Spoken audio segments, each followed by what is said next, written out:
నమస్తే Vanitha help line కి స్వాగతం. ఈ రోజు కూడా హెల్ప్ లైన్ లో మనం కుటుంబ సమస్యలకు సంబంధించి లీగల్ ఫ్యామిలీ కౌన్సిలింగ్ కి సంబంధించిన ప్రశ్నలు తీసుకుందాం. దాంతో పాటుగా అసలు సమస్యలు ఎందుకు వస్తాయంటే చాలా సార్లు అపార్థాల వల్లనే వస్తాయి. అర్థం చేసుకోకపోవడం, ఇంకొకటి ఇతరుల తప్పుల్ని ఎత్తి చూపడం. నిజానికి మనందరికీ తెలుసు, ఏ మనిషి కూడా తప్పులు చేయకుండా ఉండడు.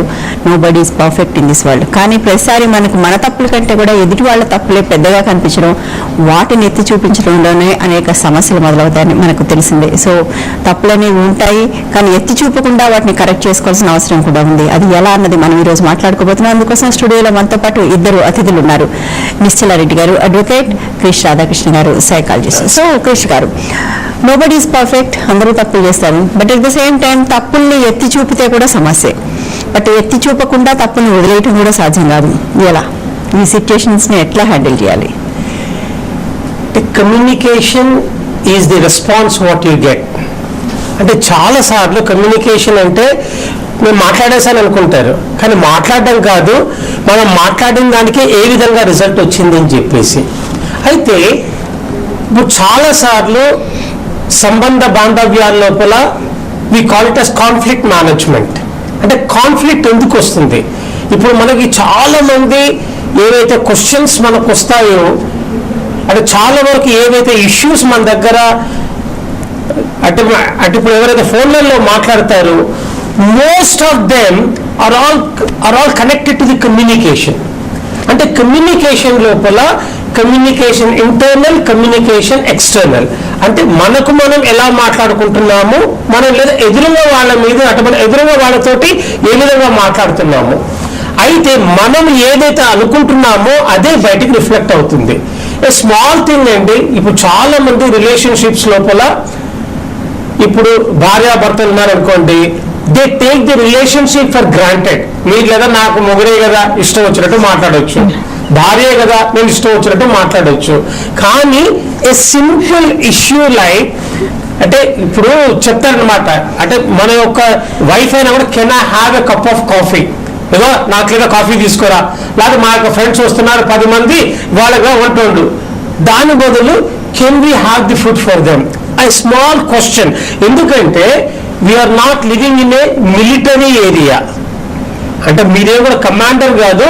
అయితే ఆ రిలేషన్షిప్ లోపల ఎప్పుడైతే మీరు ఒక ప్రశ్న అడిగినట్టయితే they feel very very happy to answer to them. ఇప్పుడు చిన్న పిల్లలైనా సరే, అరే నాన్న ఎప్పుడు చదువుకుంటావురా, నువ్వు చదువుతావా లేదా, ఏంటంటే ఇప్పుడు లేదా ఎగ్జామ్స్ వస్తున్నాయి, ఎన్ని స్కోర్ తెచ్చుకుంటున్నావు అంటే ఆ దాదాగిరి ఏదైతే అంటామో అట్లా లేకుండా ఒక రిలేషన్షిప్ లోపల పిల్లల్ని ఏంటంటే మనం కనుక once you just ask a question, then they are very very easy and willing to learn.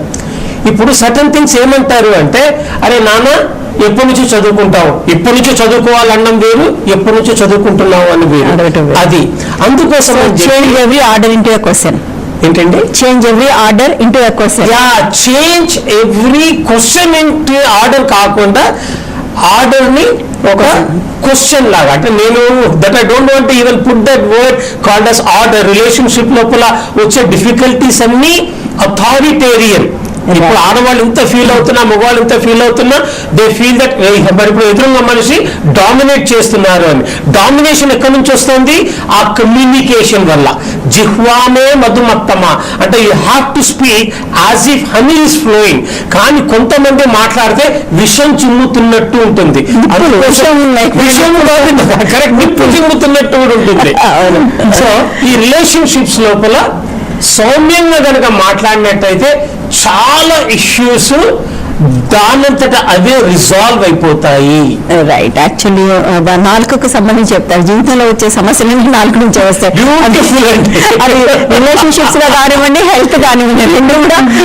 So నాలుగు అదుపులో ఉంటే జీవితం అంతా అదుపులోనే ఉంది. అందుకోసం ఏమంటారు చెప్పాలా, తప్పు చేసేదేమో నాలుగట, దెబ్బలు తినేవేమో ఓళ్ళట. ఎగ్జాక్ట్లీ. ఒక కాల్ తీసుకున్నా అండి. హలో. అరే ఓకే. సో యా, ఒకటి మనం మాట్లాడు, you want to add something? నాలుక అన్నారు కదా, మా ప్రొఫెషన్లో అయితే మాకు అదే ఇంపార్టెంట్ కదా. బట్ అక్కడ కూడా చాలా కేర్ఫుల్గా మాట్లాడాలి, వాడాలో ఏ మాట వాడాలో ఆ మాట వాడాలి. ఎంతవరకు అక్కడ కూడా సమస్య. హద్దులు తెలుసుకొని మాట్లాడాలి. హద్దులు తెలుసుకొని మాట్లాడలేని వాళ్ళు ఎలాగా ప్రొఫెషన్ లో పైకి రాలేరు. ఎట్లంటే అట్లా మాటలు పొదుపుగా వాడడం ఒకటి, ఎప్పుడు అవసరమైతే అప్పుడు అవసరమైన మాటలు మాట్లాడడం ఒకటి, అవి రెండు వచ్చి ఉండాలి ప్రతి మనిషికి నాకు తెలిసి. ఓకే, సో ఒకటి మనం మాట్లాడుకుని ఒక ప్రతి ఆర్డర్ ని ప్రశ్నగా మార్చడం అంటే ఎవరి మీద మనకు హక్కు ఉందనుకోకపోవటం అంటే ఒక రైట్. మనం ఒక ఇంటర్ డిపెండెన్సీ మాత్రమే ఉంది, డిపెండెన్సీ చాలా సార్లు మనకు రిలేషన్షిప్స్ లో అవతల వాళ్ళకి నా మీద డిపెండెన్సీ ఉందనుకుంటారు చాలా మంది, బట్ అది ఇంటర్ డిపెండెన్సీ అనే విషయం కూడా చాలా సార్లు రియలైజ్ అవ్వరు. So okay. ఇంకోటి అండర్స్టాండింగ్, మిస్అండర్స్టాండింగ్ అవి ఎందుకు వస్తాయి? అండర్స్టాండింగ్, మిస్అండర్స్టాండింగ్ ఎందుకు వస్తుంది అంటే చాలా వరకు మిస్అండర్స్టాండింగ్స్ కి కారణం వల్ల కూడా మన ఇంటెన్షన్. అంటే మనం ఎప్పుడు కూడా రూట్స్కి వెళ్ళము, ఏదైతే ఆ యొక్క intention is the major part. మన యొక్క ఇంటెన్షన్ కనుక కరెక్ట్ ఉన్నట్టయితే మనం ఎంత కటువుగా మాట్లాడినా కూడా ఎదురు వాళ్ళు చాలా బాగా తీసుకుంటారు. కొంతమంది చాలా స్వీట్గా మాట్లాడతారు, కానీ మనం ఏమంటాము, తేనె పూసిన కత్తిలాగా వీళ్ళెంత స్వీట్గా మాట్లాడినా కూడా వీళ్ళని నమ్మొద్దు అని మనకు తెలుస్తుంటుంది. ఇప్పుడు కొంతమంది మన మీద అథారిటీ చలాయించి ఒక గట్టి మాట అన్నా కూడా మనకు మనసులో తెలుసు కదా అంటే వాళ్ళ హృదయం లోపల మన యొక్క మంచు కోసమే మాట్లాడుతున్నారని చెప్పి కోపం రాదు. అందుకోసం అని చెప్పి కొంతమంది చుట్టాలు కానీ, కొంతమంది అత్తగారులు కానీ, కొంతమంది మావగారులు కానీ ఏవో కొన్ని సూటిపోటు మాటలు చాలా స్వీట్గానే మాట్లాడతారు, కానీ ఎదురుగా వాళ్ళకి బ్రహ్మాండంగా కోపం వచ్చేస్తుంది. కారణం ఏంటంటే వాళ్ళ ఇంటెన్షన్ ఎదురుగా వాళ్ళని ఏ విధంగా హర్ట్ చేయాలి అని చెప్పి అంటే చాలా స్మూత్గానే చెప్తారు. కానీ ఇప్పుడు ఎట్లయితే ఒక కోతికి గనక మీరు ఒక క్లిప్ అంటిస్తే హనుమంతుడు మొత్తం కాల్ చేసినట్టు ఆ యొక్క రిలేషన్షిప్సే బర్న్ అయిపోతే నేనేమన్నాను అంటారు. నేనేమన్నాను అంటే ఆ మనిషి యొక్క ఇంటెన్షన్ వెనకాల వాళ్ళు మాట్లాడిన మాట మాత్రం ఒప్పుకోరు. నేనన్న ఇంత చిన్న మాటకి ఇంత కోపం వచ్చింది అని. కానీ ఆ మాట అనేటప్పుడు నువ్వు ఏ ఇంటెన్షన్ తోటి అన్నావు అన్నది కనుక ఆలోచించినట్టయితే తప్పు తెలుస్తుంది, అది కన్వే అవుతుంది, అది కన్వే అవుతుంది. చాలా బాగా చెప్పారు. అప్పుడు message gets conveyed. Right. So sweet గా మాట్లాడటం కాదు ఇంపార్టెంట్, మన intention is very very important. That is the seed అండి. సార్ చెప్పినవన్నీ కరెక్ట్ గా అర్థం చేసుకున్నానంటే మన వివాహ వ్యవస్థలో చాలా నేను నా సబ్జెక్ట్ చెప్తున్నాను అంటే అథారిటేటివ్ గా మాట్లాడము, అధికారం చెలాయించడము, హస్బెండ్స్ అంటే వాళ్ళ జన్మ హక్కులు అవి ఫీల్ అయ్యి మన వివాహ వ్యవస్థలో ఎక్కువ విచ్ఛిన్నం అవడానికి మెయిన్ రీజన్స్. వైఫ్స్ రీసెంట్లీ అందరూ ఎడ్యుకేటెడ్ ఉంటున్నారు, highly well placed, well paid ladies కూడా.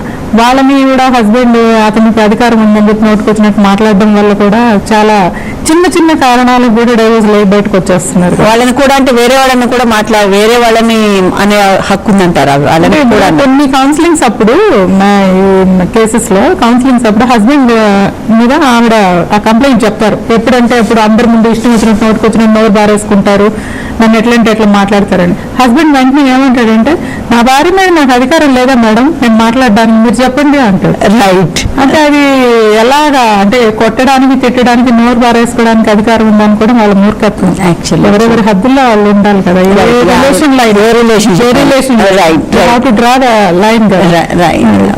అంటే మనకు అది చుట్టూ ఉన్న ఇష్యూ కూడా అనుకున్నా అలా చూస్తూ పెరిగేది రైట్ అనుకునే ఒక తత్వం మనకు చాలా ఉంది. పెద్దలు నేర్పించిన ఇవి కదా. కాల్ తీసుకున్నా. హలో హలో నమస్తే మేడం. హలో నమస్తే మేడం. నమస్తే. మీరు టీవీ సౌండ్ తీసేసి కొంచెం గట్టిగా మాట్లాడండి ప్లీజ్. ల్యాండ్ విషయం అవుతుంది మేడం. గట్టిగా మాట్లాడండి ప్లీజ్, అర్థం కావట్లేదు. ఎక్కడ ఉన్నారా? పొలం ఉంది మీది? ఓకే. ఎకరం పొలం అయితే మా నాన్నగారు ఎప్పుడు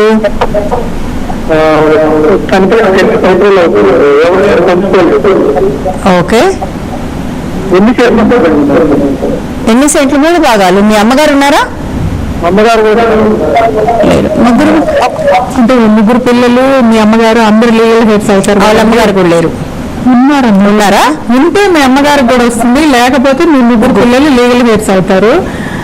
మీరు ముగ్గురికి ఈక్వల్ భాగాలు వస్తాయి. మీ నాన్నగారు ఏమన్నా బిల్లు రాస్తున్నారా అది చూసుకోండి. బిల్లు లేకపోతే ఈక్వల్ షేర్ చేసుకోవాలి. మీ అక్కయ్యకి ఎప్పుడు పెళ్ళయింది, ఈ మధ్య పెళ్ళయింది, ముందు పెళ్ళయింది, ఇవన్నీ కాదు.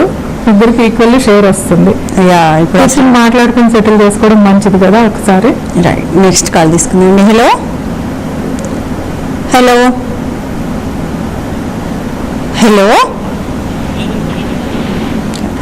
మీరు విల్లు గురించి ప్రస్తావించారు, బట్ నిజానికి కూడా పిత్రార్జితంగా అనేది విల్లుకే వాల్యూ లేదు. ఓన్లీ స్వార్జితం అయితే మాత్రమే, అంటే ఆయన సంపాదించుకున్న ఆస్తిని దానికి రైట్. అంటే పిత్రార్జితం అంటే దానిలో కూడా ఇప్పుడు డివైడ్ చేసేసుకుని వాళ్ళు అంటే తాతలు తండ్రులు అందరూ డివైడ్ చేసుకుని ఇతనికి సెపరేట్గా రాసినాక దాని మీద ఆ తండ్రికే హక్కు ఉంటుంది కదా, అతను ఇష్టం వచ్చినట్టు అతను రాసుకోవచ్చు. పిల్లలు ఉన్నప్పుడు లేదు కదా, వాళ్ళ హక్కు ఆల్రెడీ ఉంటుంది. పిల్లలే అలా కాదు, అంటే పార్టీషన్ అయిపోతుంది కదా ప్రాపర్టీస్, ఇతని పేరు మీద వచ్చేసాక ప్రాపర్టీ అతను ఇష్టం వచ్చిన వాళ్ళు డెఫినెట్లీ రాసుకోవచ్చు. పిత్రార్జితం అంటే ఇంకా ఏమి అవ్వకుండా యాజ్ ఇట్ ఈస్ ఉన్న ప్రాపర్టీ గురించి మీరు చెప్తున్నారు. రైట్. తర్వాత ఒక క్వశ్చన్ అండి యాక్చువల్గా నిన్న వచ్చింది. ఒక తండ్రి, ఆయనకు 2 ఎకరాల పొలం ఉంది, ఒక 2 అమ్మాయిలు, ఒక అబ్బాయి ఉన్నారు. ఒక అమ్మాయి మాత్రం అతన్ని చూస్తుంది, మిగిలిన 2 అతను పట్టించుకోవట్లేదు. అందుకని ఆయన తన ఆస్తి అమ్ముకోవడానికి ప్రయత్నం చేస్తే మిగిలిన 2 అడ్డం పడుతున్నారు. ఏం చేయమంటారు? ఆయన తండ్రి అమ్ముకునే హక్కు అతనికి ఉంటుంది కదా, అతని ఆస్తి కదా అది, అతనికి పిత్రార్జితం. అది పిత్రార్జితం. మరొకటి లీగల్ ఇతను బతుకున్నప్పుడు వీళ్ళు కూడా అందరూ లీగల్ హెడ్స్ ఉన్నారు కదా, వీళ్ళని కూడా వేసుకోవాలి. నెక్స్ట్ కాల్ తీసుకుందా. హలో హలో హలో, చెప్పండి మేడం. లైవ్ షోలో మేము కూడా పాల్గొనాలనుకుంటున్నామండి. మీరు ఆల్రెడీ లైవ్ లో ఉన్నారు, చెప్పండి. అదే మేడం, మా నాన్నగారు మాకు పొలం రాసిండ్రు. ఓకే. మేము 3 బిడ్డలము, 4 కొడుకున్నామండి. ఇప్పుడు అది రిటర్న్ ఇచ్చేయమని అనుకుంటున్నాం మా అన్న వాళ్ళు. మీ పేరు మీద మారిపోయిందమ్మా, అది రిజిస్ట్రేషన్ అయిపోయిందండి. మీ పేరు మీద మారిపోయిందా మీకు ఇచ్చిన పొలం? మా పేరు మీద మారిపోయిందండి. రిజిస్ట్రేషన్ అయిపోయిందా అండి మేడం? రిజిస్ట్రేషన్ చేసేసారా మీ పేరు మీద? 8 years అవుతుందండి. ఓకే. మీ నాన్నగారు ఉన్నారమ్మా ఇప్పుడు? నాన్న లేరు, అమ్మ లేరండి. ఎందుకని మార్చమంటున్నారండి? అన్నలు అడుగుతున్నారు. మళ్ళీ ఎందుకు మార్చమంటున్నారు మీ అన్నలు? రీజన్ ఏంటి? అంటే మాకు ఇచ్చేయండి అని అడుగుతున్నారండి. అంటే మీరు రెడీగా ఉన్నారు ఇవ్వడానికి? అంటే ఊరు కదండి, ఊకే తగ్గింది. మాది మాకు ఇచ్చేయండి, మాది మాకు ఇచ్చేయండి అంటే రేట్లు పెరిగినాయా? రీసెంట్ రేట్లు పెరిగినాయా? ఇచ్చేద్దామని అనుకున్నామండి. అది మాకు మీరేమి ఇవ్వక్కర్లేదమ్మా. మీ పేరు మీరు రిజిస్ట్రేషన్ అయిన తర్వాత మీరేమి ఇవ్వక్కర్లేదు. మీ అన్నలంటే బాగా ప్రేమ ఉంటే ఇచ్చుకోండి, కానీ లీగల్లీ అయితే ఏమీ ఇవ్వలేదు. ఒకసారి ఆడపిల్లలకి ఇచ్చిన ఆస్తిని మళ్ళీ తిరిగి ఎలా అడుగుతున్నారు? వాళ్ళకి కొంచెమన్నా మానవత్వం లేదా? ఆడపిల్లలకి ఇచ్చిన ఆస్తిని మళ్ళీ తిరిగి ఎలా అడుగుతారు అసలు? అంటే చాలా మందికి ఆడపిల్లలకు ఆస్తి ఇవ్వాల్సిన పని లేదు, వాళ్ళకి హక్కు లేదనే నమ్మకం చాలా మంది. 8 years బ్యాక్ చేశాక హౌ కెన్ ఆస్క్ బ్యాక్? మళ్ళీ ఇచ్చేసేయమని చెప్పి ఏ అధికారంతో అడగలేరు, లీగల్లీ కూడా వాళ్ళు తీసుకోలేరమ్మా. మీరేం టెన్షన్ పడొద్దు. ఊర్లో ఎంతమంది చెప్పుకున్నాం, మీరు ఊరుకోండి. ఊర్లలో మాటలు ఇక్కడ అక్కడ మాటలు మోసే వాళ్ళు ఉంటారు, అవన్నీ నమ్మొద్దు. మీ ఆస్తి మీ దగ్గర బదిలీగా పెట్టుకోండి, మీ ఇష్టం వచ్చినట్లు చేసుకోండి. సర్వ హక్కులు మీకు ఉంటాయి దాని మీద. మీకు మరీ అన్నదమ్ములను వదులుకోకూడదు. నాకు ఈ ప్రేమ, ఈ ఆస్తి వాళ్ళకి తిరిగి ఇచ్చినందువల్ల నా అన్నదమ్ముల ప్రేమ అమ్మాయిని నేను పొందగలను అనే అభిప్రాయం ఏమంటే ఇచ్చుకోండి. మీరు ఆలోచించుకుని మీ హస్బెండ్ తో కూడా సంప్రదించి. ఇవ్వాల్సిన పని అయితే లేదు, ఇవ్వాల్సిన పని కానీ అవసరం కానీ లేదు. అవసరం అనేది మీరు బాధపడక్కర్లేదు దాని గురించి. లీగల్ గా అయితే వాళ్ళు మీ నుంచి వెనక్కి తీసుకోవటం సాధ్యం కాదు. హలో హలో హలో, చెప్పండి. అవును, కొంచెం గట్టిగా మాట్లాడతారా? వినిపించట్లే. ఎస్, చెప్పండి మేడం. ఒకటి మా ఊర్లో ల్యాండ్ ఉన్నదండి. మీ ఊర్లో ల్యాండ్ మాది ఉన్నదండి, మా తాతగారి. హలో, చెప్పండి. అంటే మా తాతగారి ల్యాండ్ ఉన్నదండి. ఓకే.